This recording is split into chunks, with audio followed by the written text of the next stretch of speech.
नमस्कार दोस्तों, स्वागत है आप सभी का आपके अपने YouTube channel online study with DK में। और आज हम आपके लिए लेकर आए हैं फिर से 23 दिसंबर 2021 को सीटेट पेपर, जो कि सेकंड शिफ्ट में हुआ था, पेपर सेकंड, और सेकंड शिफ्ट में ये पेपर था। तो यहाँ पर इसी पेपर से संबंधित जो भी टॉपिक प्रश्न पूछे गए हैं उन सभी का एनालिसिस आपके लिए लेकर आए हैं, जो कि मदद करेगा आपकी आने वाली आपकी नेक्स्ट सीटेट एग्ज़ाम में। तो यहाँ पर आपको बताना चाहते हैं कि यदि आप जैसे एग्ज़ाम ख़त्म होती है और सीधे चैनल पर पहुंच जाए, क्योंकि वहां पर सीधे लाइव पहुंच करके, मतलब सेंटर पर पहुंच करके लाइव एनालिसिस भी किया जाता है, जिसकी मदद से आप वहां पर प्रश्नों को समझ सकते हैं, विद्यार्थी के लिए पेपर कैसा था ये सब कुछ जान सकते हैं। तो चलिए बढ़ते हैं आज के हमारे इस एनालिसिस की ओर। और यहाँ पर हम देखने वाले हैं सबसे फर्स्ट में बाल विकास सीडीपी के अंतर्गत किस प्रकार के प्रश्न जो थे ये पूछे गए थे।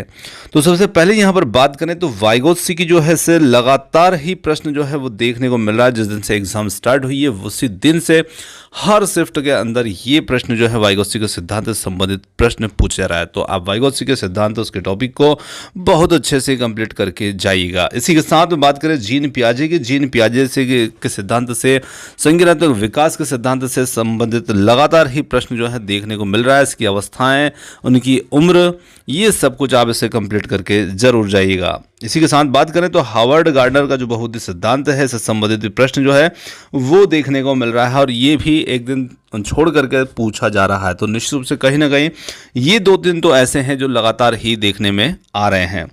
इसी के साथ बात करें नई शिक्षा नीति की, नई शिक्षा नीति जो है जिस दिन से भी एग्जाम स्टार्ट हुई है उसी दिन से लगातार किसी न किसी शिफ्ट के साथ साथ किसी न किसी पार्ट में भी ये पूछी जा रही है। जैसे बाल विकास के अंदर पूछ लेंगे, या फिर बाल विकास में नहीं पूछेंगे तो किसी और पार्ट में ये पूछी जा रही है। तो निश्चित रूप से लगातार नई शिक्षा नीति से भी प्रश्न जो है वो लगातार आ रहा है। तो आप इसे भी कंप्लीट करके ज़रूर जाइएगा।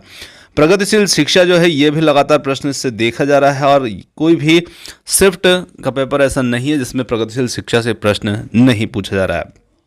साथ ही साथ बात करें समावेशी शिक्षा की, तो समावेशी शिक्षा से भी निश्चित रूप से जो प्रश्न है वो हमेशा ही बन रहे हैं, हर शिफ्ट में ही इससे प्रश्न बन रहे हैं। तो ये वो सब टॉपिक हैं जिनसे लगातार संबंधित प्रश्न जो है वो आ रहे हैं। तो आप इन टॉपिक को बहुत अच्छे से कवर कीजिएगा और अपनी तैयारी को और भी बेहतर कीजिएगा।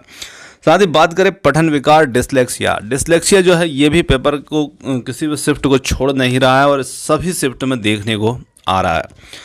तो पठन विकार, डिसलेक्सिया से संबंधित प्रश्न जो है लगातार ही पूछा जा रहा है। तो आप इसे भी कंप्लीट और इसके साथ साथ और अन्य जो भी विकार हैं उनको ज़रूर याद करके जाइएगा, जैसे डिस्ग्राफिया हुआ, डिस्कैल्कुलिया हुआ वगैरह, इन सभी को आप कंप्लीट करके जाइएगा। चलिए आगे बढ़ते हैं और देखते हैं अगले प्रश्न को। आगे हम बात करें यहाँ पर प्रोजेक्ट यानी परियोजना विधि जो होती है उस पर आधारित प्रश्न जो है वो भी देखने को मिले हैं। एनसीएफ 2005 इस पर प्रश्न जरूर आता है और ये भी लगातार पूछे जाने वाला टॉपिक है। तो आप इसे भी ज़रूर कंप्लीट कीजिएगा।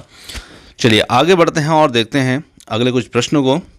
और आगे यहाँ पर हम बात करें गणित और विज्ञान की। तो देखिए गणित विज्ञान के अंतर्गत जो है लाभ हानि से संबंधित, इनसे प्रतिशत से संबंधित जो प्रश्न है वो पूछने गए हैं। तो निश्चित रूप से जैसे कोई भी वस्तु है, वस्तु का मूल्य दे दिया, इतने प्रतिशत पर ये इसका मूल्य है, खरीदी गई है, बेची गई है, इस प्रकार से संबंधित अब जो बेसिक क्वेश्चन जो होते हैं हमारे, उन पर ये संबंधित जो प्रश्न है ये देखने को मिले हैं।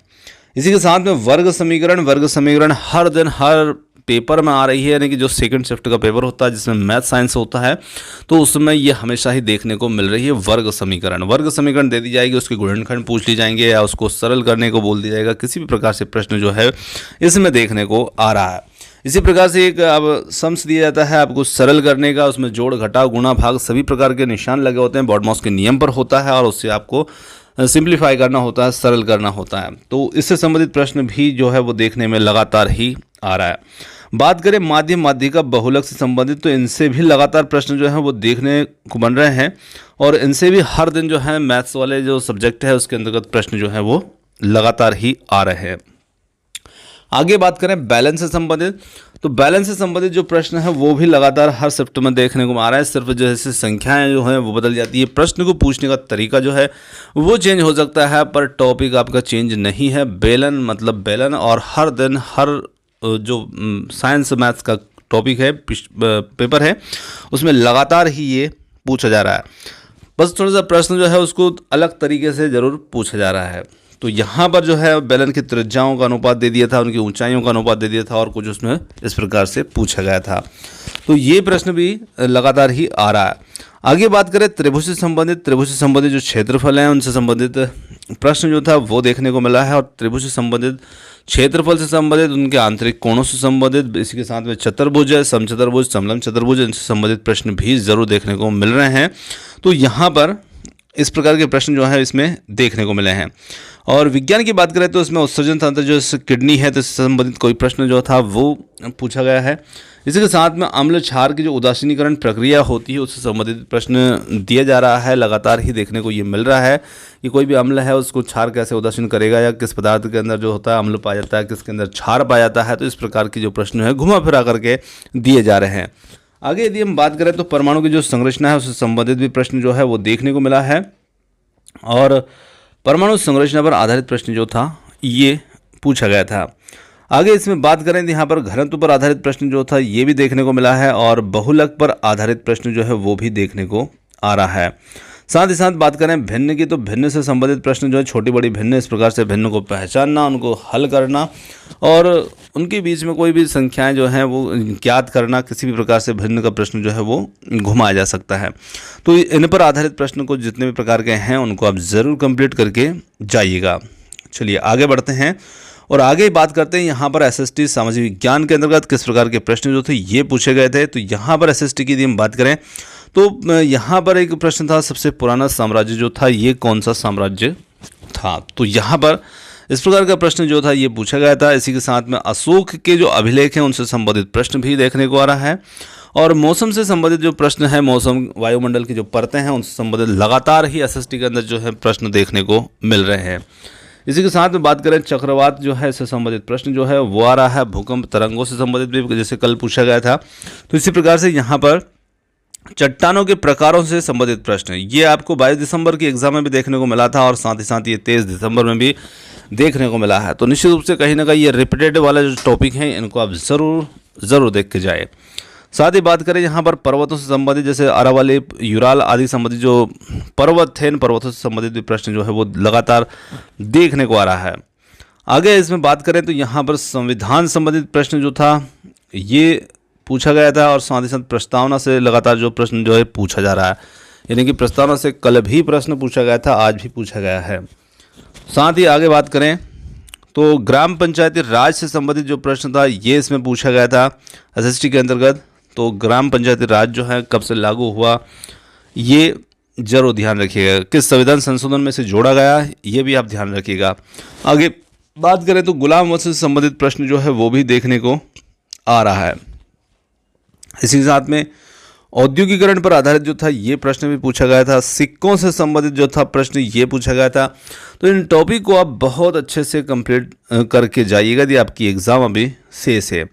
आगे बात करें यहाँ पर विधवा विवाह संबंधित प्रश्न था ये देखने को मिला है। आदिवासी विद्रोह जो एक हुआ था उससे संबंधित प्रश्न भी देखने को मिल रहा है। तो एसएसटी के अंदर ये कुछ ऐसे टॉपिक हैं जो लगातार जो है पूछे जा रहे हैं, और इनसे प्रश्न जो है वो देखने को हमेशा आ रहे हैं। आगे बात करें यहाँ पर हिंदी संस्कृत की, तो हिंदी संस्कृत के अंदर आपकी वही जो हैं पैसेज आ रहे हैं, और पैसेज जो है वो काफ़ी सरल होते हैं, बस थोड़ा सा पेडागोजी संस्कृत की जो है वो थोड़ी सी टफ देखने को मिल रही है। हिंदी के अंदर बात करें हम तो उसके जो गद्यांश पद्यांश होते हैं उन्हीं के अंतर्गत जो कुछ शब्द दिए जाते हैं, प्रश्न दिए जाते हैं, और उन्हीं प्रश्नों में कुछ शब्द का अर्थ पूछ लेते हैं, किसी का विलोम पूछ लेते हैं, किसी का समानार्थी शब्द पूछ लिया जाता है ना, किसी में कारक विभक्ति पूछ ली जाती है। तो इस प्रकार से हिंदी के अंदर भी काफ़ी सरल से क्वेश्चन जो है वो देखने को आ रहे हैं। बात करें संस्कृत की, तो संस्कृत में जो आपके गद्यांश पद्यांश रहेंगे उन्हीं से संबंधित जो प्रश्न होंगे उन्हीं प्रश्नों के अंतर्गत वचन पूछे जा रहे हैं, विभक्ति पूछी जा रही है ना, और थोड़ी सी पेडागोजी जो होगी वो संस्कृत की आपके लिए हो सकता है कि आपकी तैयारी अच्छी ना हो तो आप उसे ज़रूर अच्छी करके जाइएगा, क्योंकि उसमें पेडागोजी थोड़ी सी टफ देखने को मिल रही है। तो इस प्रकार आज का जो हमारा वीडियो है वो यहीं समाप्त करते हैं। आपके अनमोल कीमती समय की हम भी कदर करते हैं। तो चलिए मिलते हैं जल्द ही किसी एक और नए अगले वीडियो के साथ, और आपने जो समय दिया उसके लिए बहुत बहुत धन्यवाद। थैंक्स फॉर वॉचिंग, और मिलते हैं जल्द ही एक और नए किसी वीडियो के साथ। धन्यवाद।